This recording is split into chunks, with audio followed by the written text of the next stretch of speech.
Hello, everybody. Hello. It's day 9 The night today, yeah. on a wet and cold Vancouver day. So today the weather influenced a bit the choices that we made. But we'll start with a little bit of a healthcare sticker shock, just to give you an idea. And it doesn't involve Gilles, actually. No. Today I wanted to buy a little tube of Zervirex. I've got a feeling of a little bit of a cold sore coming up on my lip. And normally if I get that feeling, I go and get some Zervirex from Boots. It's like $4.85 for we were told. First of all, it's only available on prescription. So if we needed a prescription, we had to go and see a doctor and we'd have to pay a doctor's fee. And then the Zervirex, I kid you not, for the tiny little tube, 147 Canadian dollars. I mean, what the F? I was flabbergasted. So off we went. Well, we had lunch today in a little Mexican place. Turned out to be quite nice, that, didn't it? Chinatown, yeah. We didn't have very high hopes for it, but it was actually quite nice. But I had beef taco. What did you have? And a pork taco. Yeah, pork. A pastor with a bit of cheese on it. Yeah, I think it was quite nice. And then we filmed a little bit in Chinatown. And one of the things that's interesting about Vancouver is about 30% of the population here is what they would say Asian, what we would probably say Southeast Asian countries.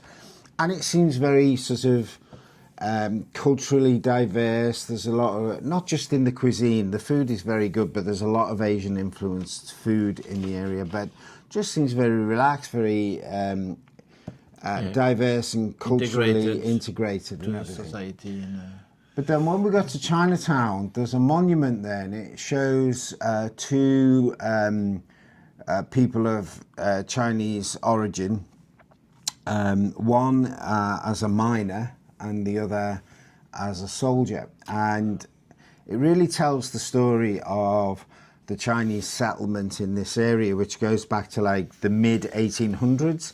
And they initially came as labourers during the gold rush and then worked as miners. And then they were recruited to work on the railroad, building the Trans-Pacific Railroad. And they were paid less than workers from Britain or Ireland who came and treated really quite badly.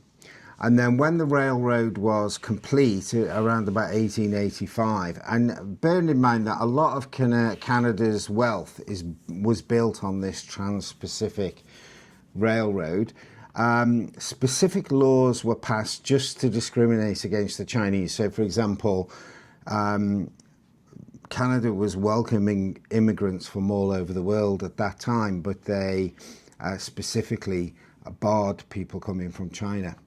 And if you wanted to bring your family over from China, you had to pay the Canadian government twice your annual salary as a fee to bring your relatives over. And they were the only ethnic minority that was required of. Finally got the vote in 1947, which is, it's a bit staggering, really, isn't it? When they were citizens.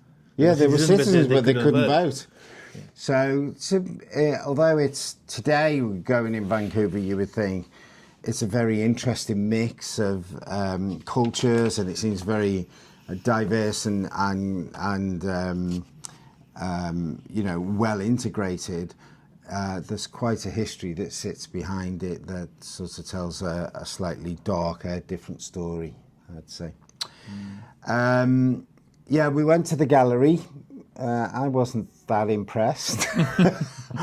And it had one of those things that drives me nuts when you go to these modern art galleries, the guff that they write about to describe the pieces. It's just impenetrable nonsense. And it just turns me off. There was a film, one of the pieces was a film from essentially the 1980s in London, Lee Bowery stuff. And there were elements of that were quite interesting. I quite enjoyed it, but overall, Yeah, I wasn't impressed.